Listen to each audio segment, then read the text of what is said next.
So our next speaker, of course, CAR T-cell therapy has been an extraordinary story over the last decade, and Stanford University has been a critically important part of that story, continues to do so. And so our next speaker is Dr. Matthew Frank. Dr. Frank is a physician scientist. He's assistant professor of medicine in the Division of Blood and Marrow Transplantation and Cellular Therapeutics at Stanford University. His research evaluates mechanisms of resistance to CAR T-cell therapies and elucidating a better understanding of the associated toxicities and figuring out strategies to attenuate those CAR T-associated toxicities. He cares for patients principally with high-risk lymphomas undergoing transplantation and CAR T-cell therapy. He's principal investigator on a number of CAR T-cell therapy trials. Dr. Frank has received the Best Oral Abstract Award at Tandem just recently, American Society of Hematology Junior Faculty Scholar Award, Joanne Levy, MD Memorial Award for Outstanding Achievement at ASH, and he's also the recipient of Master Teacher Award from the Stanford Department of Medicine. And it's my job and task over the next couple of years to convince him that this is a much higher quality of life, much more affordable for his future than hanging out in California for too long.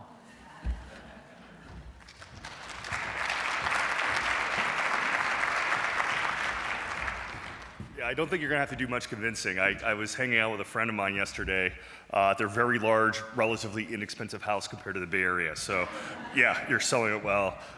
Thank you for having me. I want to thank the organizers. You guys have done a phenomenal job of putting this together, and I've really enjoyed the talk so far. Here are my disclosures. I'll say most of what I'm talking about is off-label, but CAR therapy has transformed our field. It's been remarkable and kind of a whirlwind. It's been hard to keep up with. Here's the list of the 7 unique therapies that are now approved for 7 different indications. The first being in 2017, and the most recent being last year. The new kids on the block, I can't show cursors, are down at the adult ALL and CLL. We now have obe-cel, I'll talk a little bit briefly later, and then liso-cel, which I won't have a lot of time to talk about. But those are the sort of newest kids on the block, but we have all these indications. This is allowed to have options where none existed, patients are surviving better. So we're very grateful for all these CARs and all the work that went into it. So this is just highlighting one of those examples. This is in large cell, it's a second-line trial. Dr. Menahami talked about this briefly, but this is the 4-year survival benefit, 8% real, 8 out of 100 people now living. Grateful for this data. But we still have challenges. We know that about half the patients will relapse after CAR T-cell therapy, and these are high-risk patients. The median survival in large cell is about 6 months. That's not long. That's a major problem. And this is debated a little bit, but I would estimate about 30% of patients after CD19 CAR lose or have decreased CD19 expression, and in some cases are actually even mutated. So that's a problem. CD19 is no longer a great target for, arguably not a great target for some of these patients. And so here's an example we had at Stanford. Other groups have published this, but this is a patient, it's very classic, gotten a complete response. But by day 60, new sites popped up, and we see CD19 expression loss. But they do retain other antigens. So that's where the field is moving towards. Target something else. All of these targets here, I won't list them all, there's just too many, have been targets of other CAR T-cell clinical trials and B-cell non-Hodgkin's lymphoma. However, it's not so easy. So Mustang Bio has a CD20 CAR, show a lot of promise in indolent lymphoma. However, their trial's on hold. They're waiting for additional capital. It's on hold right now. We just can't move forward with it.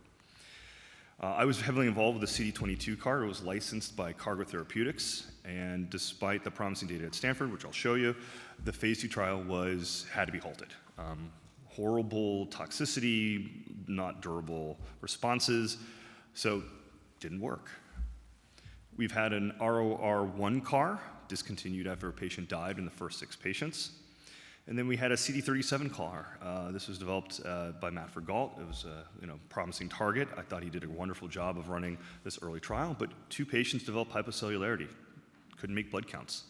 That's unexpected. You can't predict that in preclinical modeling. There are lots of different approaches, and here's just, it's a busy slide, but the CD19, CD20, and CD22, I would argue, are the three leading candidates. There's really CD19, CD20 in large cell lymphoma, and probably not in Hodgkin's lymphoma in general, being the best candidates. I would argue CD22 is very promising in ALL, so you different biology, different expression levels. You can see the currently approved approaches, a 4-1BB endodomain versus a CD28 endodomain. There's some other small differences, but those are sort of the currently approved therapies between Tizacel, Lysocell, and Axicell. But we have a tandem bispecific. I'll show you some more data on that. We have bicistronic, so a single virus, but it has two different encoding CARs, and both are expressed separately, and both signal separately, one targeting CD19, one targeting CD20. There are even tri-specific, tricistronic designs, although that's probably not moving forward at this time, but folks have worked on it. There's a tandem trispecific, so it's one CAR, but it has three different targeting approaches. I have a little bit of a concern with this approach. As you get farther and farther away from the surface of the T cell, those further single-chain variable fragments tend to not signal as well. They don't transmit the signal as easily as something more proximal to the surface, and that's work by Yvonne Chen and others. So again, I could be wrong. That's why we're going to test these things, but that's my concern about that approach. And then there's also two other trispecific bicistronic approaches, and here's the two that are in trials right now. The one in the middle on the bottom is a CD20, CD19 tandem combined with, but this is a first generation CAR, so it only has the CD3 zeta. It doesn't have that second stem domain. So I'm a little concerned about that approach. Again, let's see what the data says. And then the trispecific bicistronic that you see there, again, has novel endodomain, CD27 ICOS, and that's novel. We're gonna have to learn together about how well that works. Anyway, I'm grateful for all these approaches. The data will bear out in the future. Here are the two leading candidates. We have presented data now for the Miltenyi tandem bispecific, and then this summer at ASCO, I expect the Kite 363 and 753 data to be presented, and I look forward to seeing that data. So I'll focus on the tandem one. But both of these are in clinical trials now. We have both at Stanford. I'm grateful for these. I've been putting a lot of my patients on it because I believe in both of these. But again, we'll have to see what the data shows. But the Miltenyi, now called Zamtacel, is a very interesting approach. Work by Nirav Shah at the Medical College of Wisconsin had a very promising phase 1 trial where they showed that fresh in, fresh out, so these cells never get frozen, had the best outcomes, and so that has been adopted, which creates some logistical challenges. But cells go into the Prodigy system, they get activated, transduced, the CAR is made, and then infused fresh, never been frozen, after standard lymphodepletion. And what we saw in an interim analysis of about almost 70 patients is that there was, had patients that were predominantly third line or beyond. The IPI score was 3 to 5 in about half the patients, so pretty high-risk patients. Most patients received flu-cy, although I don't think it makes a big difference, but that's the data. Mostly large cell. And here's the efficacy data. A 73% overall response rate, just over 50% a CR rate. And you can see that these are durable, and these are third-line patients or greater, so this is promising compared to other third-line trials. We'll certainly need further follow-up, but that's an interesting set of results for this high-risk population, and we'll see how that bears out as the trial progresses. It was also well tolerated. We didn't see a lot of grade 3 ICANS, which plagues some of the other approved CARs, and grade 3 CRS was almost non-existent. So overall, very well tolerated, promising approach. Another novel part of this might be a distributive model. So instead of having to send your cells to some other location, we all may be able to make this on-site at our locations, thus allowing for more flexibility, more rapid turnaround.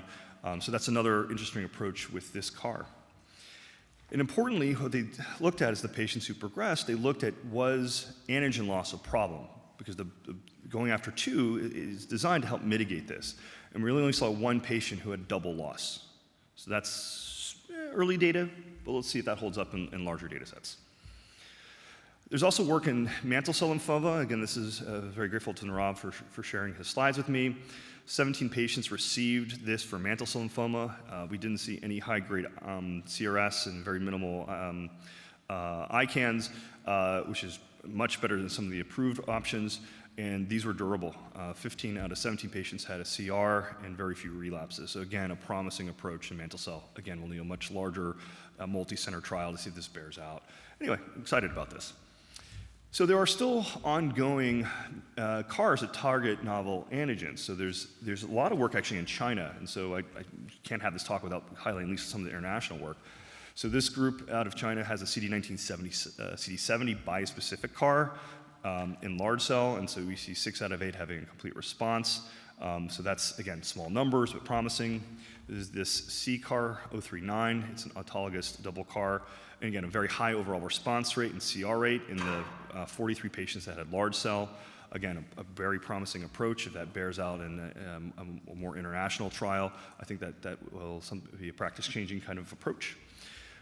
In Hodgkin's lymphoma, this is a Spanish group that shows their CD30 targeting CAR had a very high response rate, although the CR rate was a little bit lower. I still think there's a role for allotransplant in these patients, but at 12 months, about a third of the patients were still in remission. I think there's probably some better approaches in Hodgkin's, but at least it's a promising one for a subset of patients. And then there's also a BAFF receptor, which is, I'm going to show you the data from the City of Hope group. Actually, I'll just move to the next slide, which is their first 6 patients. They have patients who are between 6 and 26 months, all remaining in remission after this well-tolerated BAFF receptor CAR, including in patients who had prior CAR-19 experience. So multiple other targets. I think all of these will start to emerge over the next few years. What I'll say is I think it's very important to actually have our pathologists come with us on this journey. We need to start getting these antigens and studying these, because I don't think these are all universally expressed across all these different lymphomas. So that's something where I think we all need a partner across the country and around the world to start understanding what the biology looks like in these higher risk patients. Around CD19, 20, 22, BAFF receptor, CD79A and B, these are all targets we have, and I think that's something we should all partner together with. I worked quite a bit on a CD22-directed CAR. So CD22 is pretty much expressed across all these histologies. You can see the normal on the far right side, and you can see in the middle there's hairy cell leukemia, which actually expression is much higher. And then across large cell, so diffuse large B-cell lymphoma, follicular lymphoma, mantle cell, and marginal zone, slightly lower than normal, but still fairly universally expressed. CLL, like CD19, CD20, has much lower antigen levels. So we saw promising data out of the NCI in leukemia, and so we said, let's try that in lymphoma. And so we've enrolled 38 patients with large cell in a phase 1b trial. I'll show you that data in a moment. And we also have an ongoing phase 1b in other histologies. And I'll briefly tell you, we've enrolled 8 patients so far in follicular and mantle cell, and 100% response rate, 7 out of 8 had CRs. So a good start there. I won't show you that data beyond that. But here's our CD19 exposed large B-cell lymphoma results. So these are patients who had on average 4 prior lines of therapy. This was going to be their 5th treatment. 30% had never had a complete response to any prior line. So that's 11 out of the 38 patients. 32 had elevated LDH, a marker for poor outcomes. And at the recommended phase dose, we saw a very high response rate. Over 50% of patients had a response. And we didn't see any grade 3 CRS, ICANS, or emerging toxicity called IECHS and HLH-like toxicity. And so this is data we presented at ASH this past winter, and showing this is now over 3 years of follow-up, and the responses and PFS and overall responses are very durable in this very high-risk population. In fact, at the recommended phase 2 dose level 1, the overall survival was 25.7 months. And if you compare that to ZUMA-1, which was 25.8 months, we were actually blown away by that. So it's a promising option. However, and we have this phase 1 trial I mentioned, which has all these cohorts, but there was a phase 2 trial that was opened by a company called Cargo. And unexpectedly, in late January, the trial was halted. This is due to, they saw an initial response rate of 77% and a CR rate of 43%, but unfortunately the durability was poor. Only about 18% had a response at 3 months, and 18% of patients had grade 3 or higher of IECHS, including some deaths, which was a major problem. We had to halt this trial. So what happened? So like if those who know about the rocket trial about a decade ago, where at MSK, a car was brought over to a company where they changed the manufacturing, the same thing occurred here. To their best of their ability, they tried to keep everything the same, and I give them credit for trying, but they did change the manufacturing approach, which I think led to my hypothesis, not proven, is more toxicity. There's no dose-finding part of the trial. And then they also didn't mandate CD22 expression, which we did at Stanford. And I think that contributed. I know things, but I can't say them because of disclosure issues, but these are the things I think matter. And so there was a major difference. We didn't see any grade 3 or higher IECHS, which I'll go into a little bit more now, at the recommended phase dose, where we were shooting 18%. So there was clearly some differences. So let me go into IECHS, because I don't know if everybody's aware of this. In CD19 CARs, it's probably about 1 in 20 patients will experience some level of this, usually lower grade, but you can get some very high-grade IECHS. It's a HLH-like phenomenon where it's due to macrophage activation. It's caused by CAR therapy, sometimes bispecifics. You have new onset of very high ferritin levels. So usually they're zooming up. You can get over 100,000. You have coagulopathy, often marked by low fibrinogen levels, low blood counts, and often hepatic dysfunction. So that's sort of the clinical pattern that, as CAR T-cell specialists, we need to be able to recognize and then intervene early if we see this. This is the data from the CD22 CAR. It's the same thing I just told you, the very high ferritins, the LDH rises very quickly, which when we were early on, we were worried about tumor progression. Nope, actually all these patients had complete responses. The tumor actually went away. The triglycerides go up, just like you see in HLH. You get coagulopathies, liver abnormalities, so the things I just told you. And then we did some, again, I'm not going to go into too much science for this audience, but this data shows that there's an interferon gamma signal. So when we looked at patients who developed this IECHS, there was very high interferon gamma, either itself or its downstream genes that were all upregulated. And that has implications for how we should treat this. There's actually a drug that binds the interferon gamma, and that's usually been shown in small studies to actually save patients' lives and actually improve this outcome. Again, we need a multi-center trial. That drug is very expensive. It's hard to get, even at my own institution, get approval for. We also did single-cell RNA-seq analysis. Again, not going into all of the methodology, but we looked at patients at their peak level of CAR expansion and showed a very high STAT2 level, which also can be a target of therapies, including ruxolitinib, which we now use very commonly. And so it's a JAK1/2 inhibitor, and we see patients turn around within 48 hours of using a ruxolitinib. What was also quite interesting is in the apheresis material, we see the same STAT2 signal. So it looks like patients are poised to develop this, and that's even before the CAR is made. So it has some implications where we might be able to remove the offending cells. And what we saw is that the patients who responded, the cells that were mediating that anti-tumor activity were not the same cells that caused this phenomenon. So we probably could remove those cells and actually have a better outcome. I want to go beyond antigen targeting. There are other approaches. And so multiple groups now have now started adding so-called an armored CAR. I also like to call them trucks. It's a car with cargo with it. So trucks, if you will. But this one secretes IL-18. IL-18 has been shown to enhance the cytolytic activity of T cells and K cells. Also seems to modulate the tumor microenvironment to make it more friendly to T cells. You reduce the amount of inhibitory cells like MDSCs or Tregs. And there's some direct anti-lymphoma effects that have also been observed. So this is one group that was presented at ASCO last year.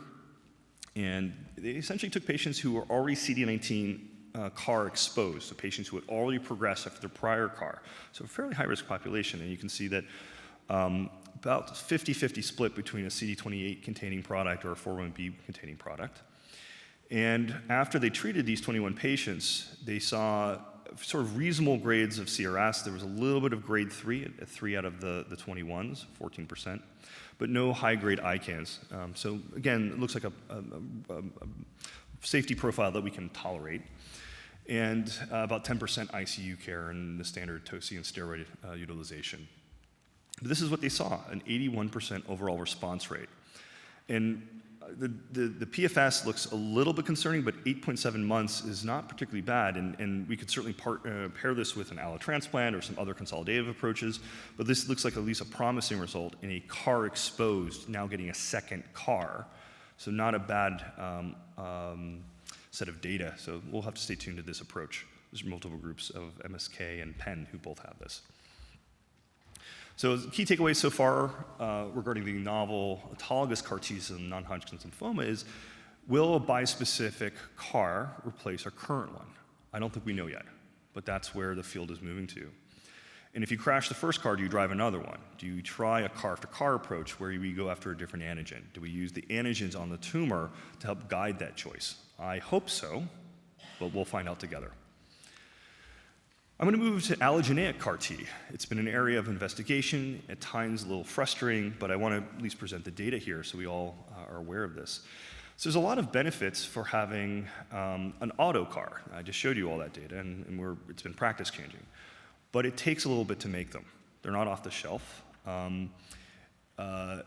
We might be able to take an allo CAR and get them out of the hands of the academic centers back to community docs. That's going to take some work, but it might allow patients to stay closer to home.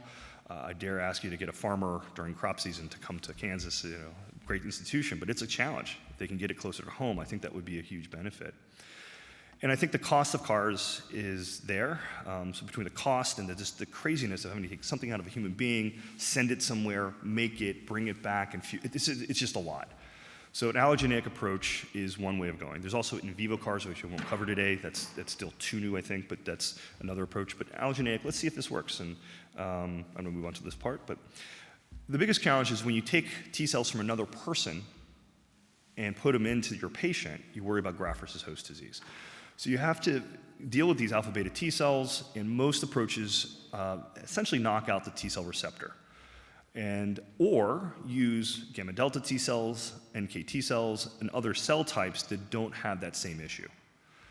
And then you also worry about graft resection. So that's made by the patient's alpha beta T cells or NK cells, and so there has to be a strategy to deal with the patient's own immune system so it doesn't clear this too quickly. And we'll talk a little bit about that now.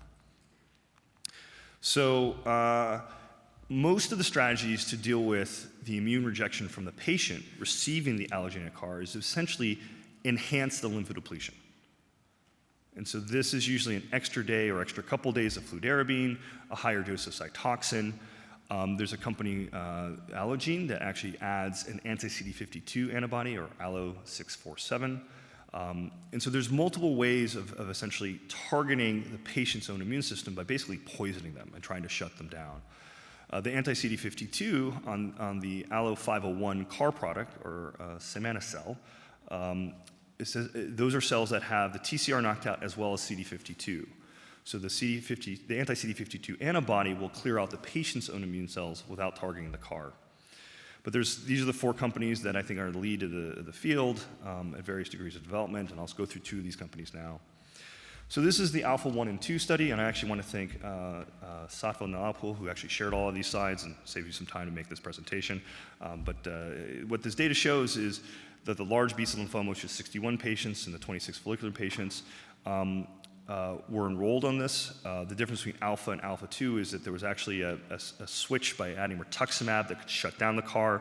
It doesn't make a lot of sense in lymphoma to have rituximab there, so they removed it, and that's why now we have alpha 2. I think the data can be largely compared because these patients were basically had rituximab cleared out of their system. There were 33 patients who were CAR naive who were included in this, and I'll highlight their data as we go along here. So overall, here's who enrolled, and what you'll see is these are, especially if in the red box of the high-risk large-celled patients, these were fairly high-risk patients. You can see that the IPI score, 3 to 5, was about 60% of patients. 10% had a prior auto, 60% had extranodal disease, so fairly high-risk patients in the CAR T group. But after they were treated, what was impressive is the rates of CRS and ICANS. I would argue that it's actually fairly well tolerated. We saw 1 case of grade 3 CRS, no cases at all of grade 3 ICANS, and there was only 1 patient out of 87 who had any ICANS at all. So that's fairly remarkable and clearly better than an autologous CAR. There were some infusion reactions. The IRR is infusion reactions to the anti-CD52 antibody, and I would argue those are similar to what you expect to rituximab and other agents. And then the infections, that's what we were worried about. When you start poisoning a patient's T cells, you worry about viruses reactivating and other infections. So we'll explore that data on the next slide. Here what we see is there were some grade 3 CMV reactivation, some bacterial infections, some fungal infections, and so that's not surprising. I would also argue it's not so different than autologous CARs if you look at the data closely, perhaps at a slightly higher rate of grade 3 events. Most of these were manageable. And then what's also not surprising is when you're adding enhanced lymphodepletion and adding an anti-CD52 antibody, it's going to take a little bit for your blood counts to recover. And so here's the recovery data of all patients treated, although they have an optimized strategy where this recovers a bit faster. So what we see is the ANC, ALC, and the T cell counts can take a bit for recovery. You get below grade 4 around a month, but it takes a while to get to grade 2 or less, and the T cells can take a while. So one of my concerns, seeing that the T cells don't recover quickly, is it takes about 3 to 6 months, even optimally, and the question is, can you then use those T cells after they recover from this to use a bispecific antibody or a autologous CAR? So if this is your first one and I've poisoned your T cells, I worry about if you've progressed after this. I'm aware of cases where they've had this as their first CAR and then got I think it was Axicell, and did fine, actually were cured. It's a case out of Washington, St. Louis. So I don't want to condemn this approach, but I do have concerns about this approach. And then here was in the CAR-naive population, some follow-up data. The 12 patients you see here were with the optimized lymphodepletion strategy, and the overall response rate at 67, the CR rate at 58, and the 6-month CR rate at 42, I think argues that it's kind of rivaling what we see with autologous CARs, but it's small numbers. And I think we need to have a larger data set. So we'll see. Going on and looking at how the CAR responded, what we see, particularly on the right side, is you have higher CAR expansion, you are more likely to be a responder. Not surprising. I think that area under the curve matters. So that's really the strategy. You want to get these CARs to expand as best as possible. So the Alpha 1 and 2 trials led to Alpha 3, which is a novel approach where they take patients at high risk at the end of frontline large cell. So for patients who have a complete response or a partial response by PET scan, they'll undergo MRD testing, and if positive, I think they'll be randomized to these arms, and then we'll see how well they do. And so I think it's a novel approach. There's a number of companies pursuing this strategy. So we'll see what happens. I'm going to move on to a different company. So this is the Antler study. This is using another CD19 targeting CAR. They again knock out the T cell receptor, but they also knock out the PD-1 on the T cell to enhance or prevent the tumor, those that have high PD-L1, to inhibit their CAR. And so they have multiple dose levels. I believe dose level 2 is the optimal one. They have an enhanced lymphodepletion using pretty generous doses of cytoxin. They also have 5 days of 25 milligrams per meter squared of fludarabine. So again, the enhanced lymphodepletion. Again, I worry about poisoning T cells. Again, this is the demographics that enrolled. Suffice to say, these are also high risk. You have 50% of patients who have a high IPI score. So again, it doesn't look too cherry-picked. It looks like your average large cell population. And again, what they saw was very little grade 3 CRS, but they did see sort of a similar rate of infections. Here we saw a little bit more of the grade 3 ICANS, but overall, the infection signal is what a lot of us are staying tuned to. I think these are largely manageable, although there was a death from a BK virus leading to hemorrhagic cystitis and a bladder perforation. So again, that's pretty typical for any other auto CAR. And here's the data for all the patients, but we can focus on the second line large cell.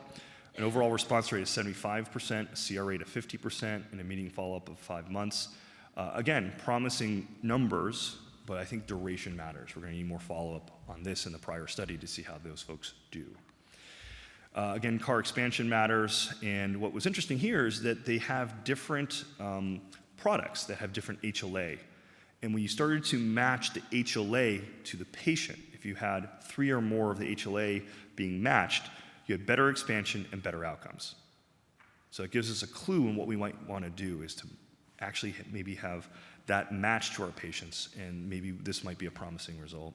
And here's the outcome data. So as you match it better, your PFS curve improves.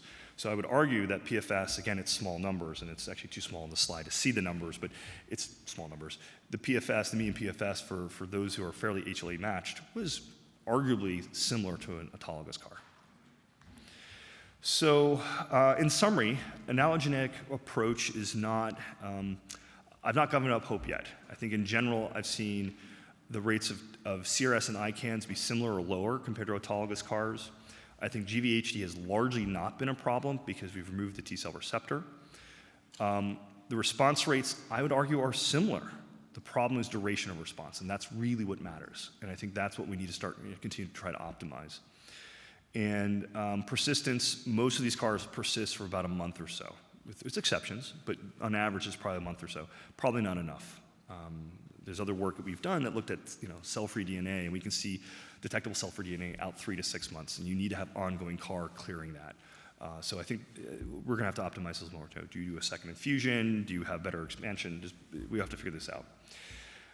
And then approach, ways to prevent immune rejection. Yeah, we'll have to work on that. So with my time left, I'm going to focus now. It was a topic of lymphoid malignancies. I want to touch base a little bit in ALL, and I'm going to go through two stories briefly and one longer story. So in adult ALL, there's a CD7 CAR that has emerging data, and it's a busy slide, but I'll try to walk you through it. This is a CD7 allo CAR, which was given to 11 patients. 10 out of 11 had a response to this, with 8 out of 11, so 73%, having a complete response, and permitted the ability to do an allogeneic transplant in very heavily pretreated T-cell ALL. So it's been challenging to get a CAR T-cell to attack T-cell malignancies, but targeting CD5, CD7, and others, there's some data that's emerging that says that might be useful, CD30 being another target. But this is probably one that I was fairly impressed with. It's, again, small numbers. I'm not going to oversell this to you guys, but at least there's some hope, particularly when it's paired with an allogeneic transplant approach. And then the other recent approval is of obe-cel. This is the third CD19 CAR approved for relapsed refractory B-cell ALL. It is the only CAR that has sort of a different CD19 binder. This is the CAT binder. The concept is that it has a very high off rate, so that it doesn't keep stimulating the T cells and get them exhausted.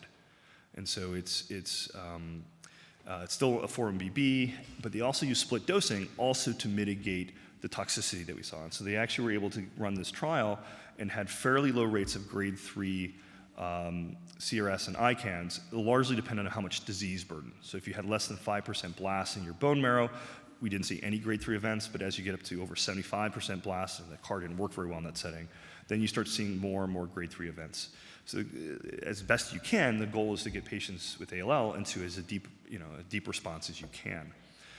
But for patients with over 20% blasts, you get a smaller dose to start with, and followed by the rest of the dose. For patients with lower burden disease, you get sort of a split dose. And so that's largely reduced the toxicity. We'll see how well this holds up in the real world, but we've started treating our first patients with this, and I look forward to sort of doing a real world analysis once we all work together and get that done. And then I'm going to spend my last few moments talking about a strategy we're trying at Stanford, and this is the work by Lori Muffley and Melody Smith. It's a busy slide, but the concept behind this is we're combining an allogeneic stem cell transplant with donor-derived CAR therapy. So it's not the recipient, it's the donor that we make a CAR into. And we use graft engineering, something called ORCA-T. I'll show you the slide in a moment about just ORCA-T on its own. But you get myeloablative conditioning, and then you get infusion of T regulatory cells combined with stem cells, and then a few days later you get your T-cons or T effector cells combined with a CD19, CD22 CAR, donor-derived. And then tacrolimus starts on day 3. So fairly eventful 3 days of patients getting a lot of treatment, but I'll show you the results in a moment. And to get onto the trial, you had to be an adult, you had to have CD19 positive ALL. High-risk features, typically these patients were at high risk for relapse and were MRD positive or had low burden disease, and they had an available match-related donor or unrelated donor. And the donors had to go through 2 collections. They went through the apheresis for the CAR first, then they got GCSS mobilized product second. So donors had to be consented for 2 different collections. And then we had different dose levels. So this is the data on just the ORCA-T alone. Again, I'm supposed to do CAR, and I'm going to allo, but I wear both hats. But this is some emerging data that we were very excited about. There's actually a randomized data that was published and was very positive. But this is an approach that, based on work from Everett Meyer and Rob Negrin, where they would break up, instead of taking just the bag of cells of a donor, you take the bag of cells out and sort out components. You'd sort out the stem cells and the T regulatory cells. Those T regulatory cells prevent graft versus host. You infuse those first. Those Tregs would get a couple days head start to go to all the organs and set up the microenvironment. Then you would get the effector T cells, or TCONs, which are needed for engraftment. And there was a certain dose to prevent GVHD. And what we largely saw using that strategy compared to historical standard of care is much lower levels of acute and chronic graft versus host disease. Now, what you might wonder is, well, what about relapse? Turns out the relapse-free survival was better than standard of care as well. So you had the best of both worlds, preventing relapse as well as controlling the microenvironment. Now, this isn't compared to post-transplant Cytoxin, which I think is also a very promising strategy. There's some discussions whether or not we should try the approach I'm about to share with you using that approach, so stay tuned. So 14 patients have been enrolled so far. Again, small numbers, not going to oversell you anything. But what was impressive is we didn't see a lot of ICANS. We didn't see any grade 3 events, mostly grade 1 CRS after the CAR was infused. We also saw rapid engraftment. And this is the long-term follow-up. And you now have 6 patients out over a year. And out of these patients, all of the 14 patients, there's been no relapses and no graft versus host disease. That's what you want to see. No relapses and no graft versus host disease. And there's 2 patients you can see with the darker boxes that have MRD positive. Those are very low level. And so there's a great talk earlier on how do you use the MRD. These are so low level, we've largely observed them, and they're actually downtrending, not uptrending. Although there's one that blipped, and we'll see where that one goes next. But given the lack of graft versus host, lack of relapse, we are excited about this. We'll end up, I think, treating about 18 patients on this pilot trial with a plan to open a much larger cohort, perhaps with using post-transplant Cy as a strategy. So this is a way of taking those high-risk patients and giving the best of both worlds. And I think this could be our future of combining the power of an allotransplant with CAR therapy. And I think that's a unique solution. And this is also showing that we have persistent CAR, and we can detect it in 13 out of 14 patients out of a year. So key takeaways from this last section is we have a trial we're about to finish enrollment on using a CD19, CD22 CAR. It's worked quite well. That's the punchline. So with that, thank you for your attention, and I'm happy to address any questions you might have.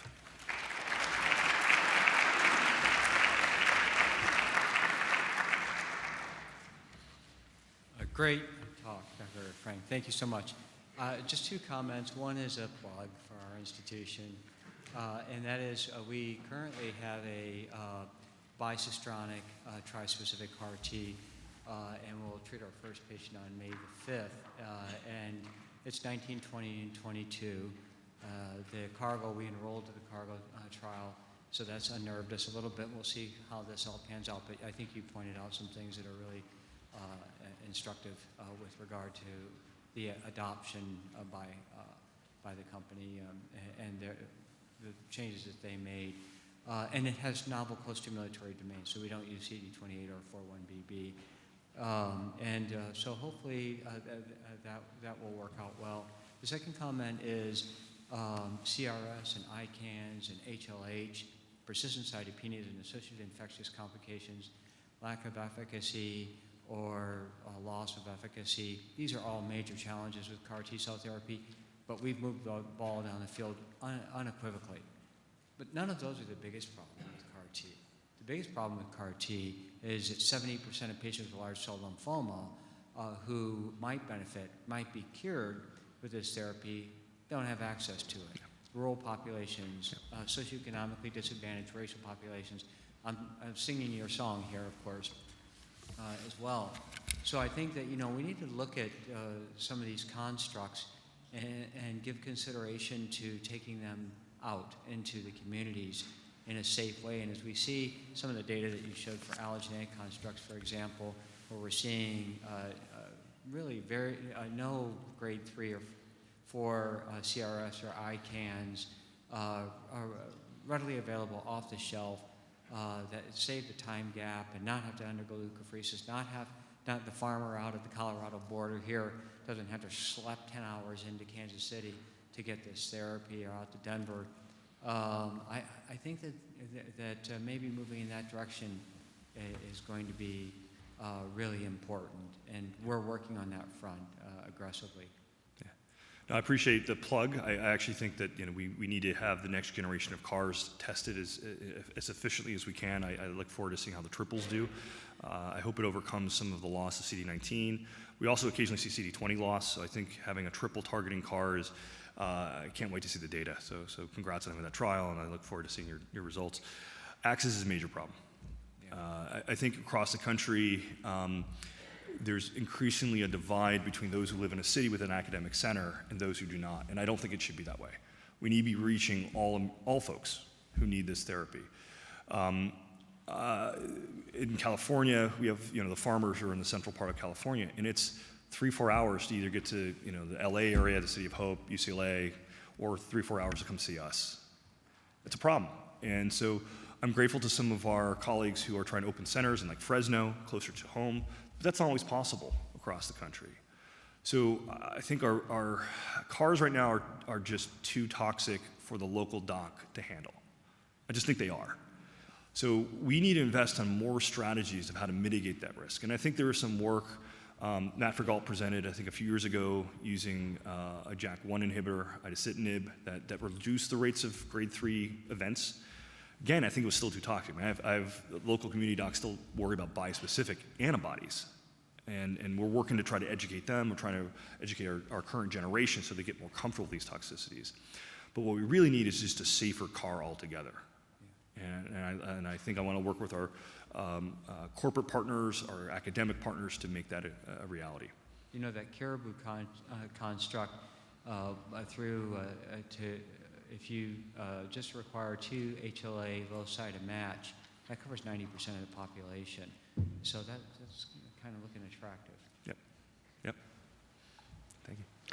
Thanks very much for updating us on what's going on in the CAR T-cell area. But I have a couple of questions. And the first one, in the autologous CAR patients where one collects does the leukapheresis, and if one looks at the lymphocyte function compared to normal, are they equal? And the reason for asking this is, they're not virginal lymphocytes. They've been exposed to various chemotherapies and antibodies, etc., by the time they're collected. So that would be my first question, and then I'd follow up with the next one. Fair enough. Baby. So your point is very well taken. I think you're spot on. If you just look at front line versus second line versus third line CAR T-cell data, you see the response rates and the duration of response increase, and we largely think that's due to the fitness of the T-cells. Again, given this audience, I didn't go into the minutia of different T-cell subsets, but when we go back to the lab and look at products of patients who respond and products of patients who don't respond, we see some big differences. To the point where some institutions are now sorting out the better version of those. And for those who are aficionados, I'm happy to go through that one-on-one. So either we try to select out the right T cells, or what I would advocate for is, we know for large cell, for example, if you're now relapsed after your front line, you're probably getting a T cell based therapy. I would love to have the ability to apherese the material and have that bank for those patients. We're going to need it for the bispecifics. We're going to need it for the CAR therapy. I just don't know how to pay for it. So that's something I think we should all work together in advocating for is having material that would work. The reason we went to donor-derived in the ALL strategy is those are donor-derived. They've never been experiencing any chemo or damage. And so we think those T cells are more fit, and that's partly why we're exploiting that in ALL. I don't know, outside of maybe high-risk mantle cell or some other high-risk patients in lymphoma, that we're going to be using an allogeneic strategy earlier on in therapy like we do in ALL. So I think in lymphomas, we need to have those T cells banked, or eventually there might be in vivo CARs may overcome this, but again, it may not overcome the fitness issue. So related to that first question, could one stimulate or further activate those harvested lymphocytes in the autologous patient, for the autologous patient, and perhaps it's use like low doses of interleukin-2 type regimens. I don't know if that's been done or looked at. Yeah, these are strategies that have been proposed, and I think you're thinking about this the right way. Is like, can we take those cells out, give them a treatment to make them the healthiest, robust? IL-2 specifically has been shown to induce Tregs, which has also been a bad thing. Yeah. So we've not largely done that. Although you could do that and remove the Tregs, so there's maybe a strategy there. IL-7, IL-15 have been looked at. I think there's a talk at lunch. I don't want to, there's a sponsored one, but IL-15 is maybe one that we could look at. IL-18 is another strategy. But the concept of how we've done this with the ORCA-T strategy or graft engineering is, which you take out a bag of cells from someone and you optimize that bag before you give it back to the patient, I think needs to get into the CAR T cell space. I know it's easy-ish to take cells out, make it, put it in. But taking cells out, optimizing for a day or two, selecting the ones you want, removing the ones you don't, and then making the CAR, I think is something that I think we need to pursue a little bit more, at least at the academic centers. Thanks. Thank you, everyone.